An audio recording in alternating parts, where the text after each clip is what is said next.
गुढीपाडव्याच्या शुभ मुहूर्तावर वैराग्यमूर्ती छगनबाबा टाकळीकर आणि भागवताचार्य विष्णू महाराज ठोंबरे यांनी श्री क्षेत्र दहेगाव या ठिकाणी हा फिरता ज्ञानेश्वरी पारायण सोहळा सुरू केला आणि आज हे 10वं गाव आहे. खरोखरच तुमच्या गावाचं महान भाग्य आहे की पुरुषोत्तम मासामध्ये तुम्हाला या ठिकाणी ज्ञानेश्वरी पारायण सोहळा करण्याचं भाग्य लाभलं. गाव पाहायला गेलं तर छोटूस आहे, परंतु गावातील जास्तीत जास्त संख्येनं या ठिकाणी मंडळी पारायणासाठी बसलेली आहे. सर्व एकरूप आहेत, एकता गावामध्ये आहे. रोज या ठिकाणी महाप्रसाद या ठिकाणी होत होता आणि एकतेने आणि मोठ्या श्रद्धेने माऊलीचा असणारा हा ज्ञानेश्वरी पारायण सोहळा तुम्ही या ठिकाणी साजरा केला.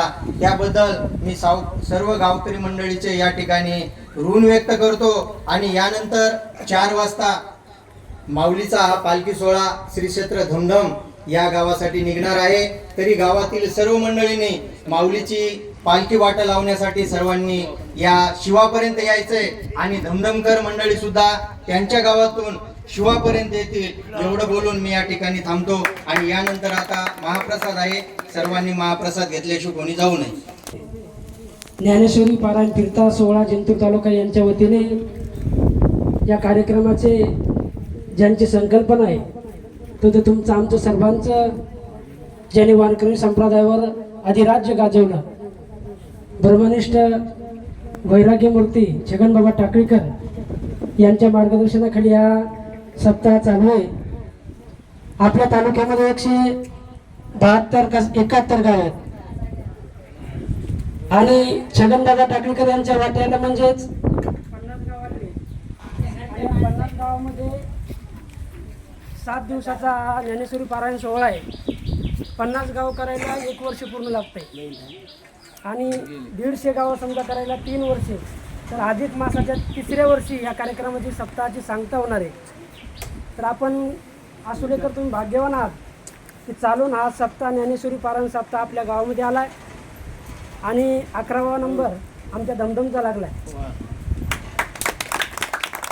तुम्ही जास्तीत जास्त संख्येने या ठिकाणी पारायण करून घेतलं, कारण याच जन्मामध्ये पारायण करता येते. याची देही घडे देवाचे भजन आणि काही ज्ञान नाही कोठे. आणि आम्ही सुद्धा जास्तीत जास्त संख्येने आमचे आतापर्यंत 80 माणसांनी नावनोंदणी केली. उद्या सकाळपर्यंत 100च्या वर आकडा जाईल अशी आम्ही ग्वाही देतो. 111 होणार नाहीत पण बघू. 111 आकडा काय लहान नाही, म्हणायला सोपं असतं पण करायला खूप मोठं आहे. बघू तरी पण. आणि भगवान बाबा स्वतः भगवान बाबाने ज्ञानेश्वरी पाण्यावर बसून वाचवलेली विशेषतः भगवानगड या ठिकाणी सुद्धा माऊलीचं ज्ञानोबरायाचं खूप मोठं मंदिर होतं आहे. या मंदिरासाठी महाराष्ट्रातून खूप मोठी देणगी येते. न्यायाचार्य डॉक्टर नामदेवजी शास्त्री महाराज यांच्या माध्यमातून महाराष्ट्रात नाही, या देशात कुठेही मंदिर नाही असं दगडाचं मंदिर होतं आहे. ही खूप मोठी आपल्यासाठी गर्वाची बाब आहे.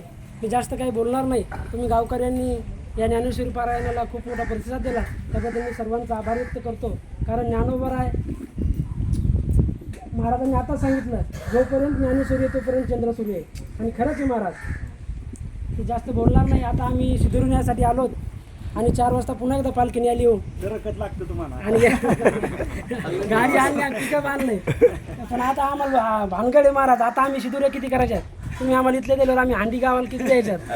गाव पाहून द्यायचं, जसं गाव असेल तशा. गाव मोठं आहे का हांडी?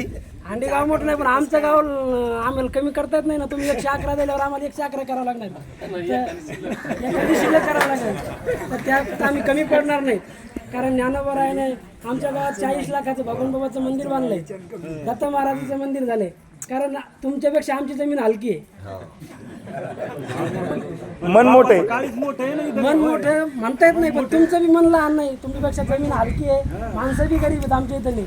तरी पण सुद्धा जिंतूर तालुक्यात दमदमनं पहिलं भगवान बाबाचं मंदिर बांधलं. जिंतूर तालुक्यात एकच शेवडीचं मंदिर होतं, त्याच्यानंतर फक्त दमदमनं मंदिर बांधलंय. आणि ते बी त्या कार्यक्रमाला महाराष्ट्राचे लोकनेते स्वर्गीय गोपीनाथरावजी मुंडे साहेब यांची कन्या पंकजाताई स्वतः हेलिकॉप्टरनं आलत्या. ज्या गावात बैलगाडी येत नाही त्या गावात ताई हेलिकॉप्टरनं आलत्या. ती मोठी गर्वाची गोष्ट आहे. या ठिकाणी थांबतो. मला बोलण्याची संधी दिली त्याबद्दल सर्वांचं मी आभार व्यक्त करतो आणि थांबतो. रामकृष्ण. गावकरी बोलतील आता गाव सिदुरी आता तुम्ही नेल्यानंतर आपण जशी मुलीची सिदुरी बघायला महिला मंडळ येते तसे आम्ही पुरुष मंडळ येतं आमची माणसं मावून गेले तशी त्या आता आमची तुम्ही नेऊन असे सगळ्याला बोलवून सिदुरी दाखवा. वासवलेवाल्याने माऊली सिदुरी एवढी दिली तर आता तुम्हाला किती करायची तुम्हाला आताच भोर पाडा. कृपाळ उदार माझा ज्ञानेश्वर या माऊलीचा महिमा सांगणं आपल्याच्यानं होतच नाही. कारण आता माऊली जातची म्हणलं की आम्हाला सुद्धा आता हृदय भरून येते. जसे आपण लेख वाट लावतो त्याप्रमाणे आता जसं मुरहाळी आला की तेव्हापासून माणसाचं हृदय भरून येतं तसं आता माऊली जाची ना तर आतापासून आमचं हृदय भरून येतं.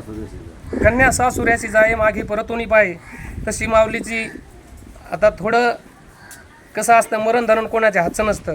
तसे आमचे बापूराव महाराजच होते त्यांनी सुद्धा या नथुराम बाबाच्या संगतीत बराच काळ घातला आहे. ते सुद्धा रोज हरिपाठ घ्यायचे ज्ञानेश्वरी वाचन करायचे. त्याचं सुद्धा ते अवसान झालं. त्यांना भगवंत चांगले जागी जागा देव. त्याच्यामुळं आम्ही थोडं सारसारच केलं आहे की जरा जास्त मोठा स्वयंपाक करायचा होता तर कमी कमी सारसार केला आहे. कसं असतं मरण प्रत्येकालाच असतं आणि हे जन्म मरणाचा सोहळा प्रत्येकाला असतं. मरणाचा सोहळा जन्माचा सोहळा आणि लग्नाचा सोहळा हे प्रत्येक जन्माला आलेल्या माणसाला प्रत्येकाला असतो. तरी आता आपण सर्वांनी आता थोडा महाप्रसाद घ्यायचा आहे आणि प्रत्येक सगळ्यांनी आपल्या शिवापर्यंत हात जोडून सर्वांना विनंती आहे की जसं आपण कावडीवरून पालखी आणली तशी आता आपल्याला शिवापर्यंत न्यायला सगळेजण याचं गावात असं कोणी पण राहू नका. जशी आपण लेकीला वाटत लग्नातून जसं लावत असतो तशी आता आम्ही तुमच्यापर्यंत आणून घालणार माऊलीला. तसं आता आमच्या गावातून सर्व मंडळी तुमच्यापर्यंत येतील. आता तुम्हाला आम्ही शिदुरी तुमच्या गाडीत टाकून देऊ. तुम्ही थोडा प्रसाद घ्या आणि मग आम्ही तुम्ही 5 वाजता तिकून या. आम्ही 5 वाजेपर्यंत आम्ही अशी प्रदक्षिणा घालणार आणि तिकडेच येणार. आता इतकं संपून माझे 2 शब्द संपवतो जे आहे.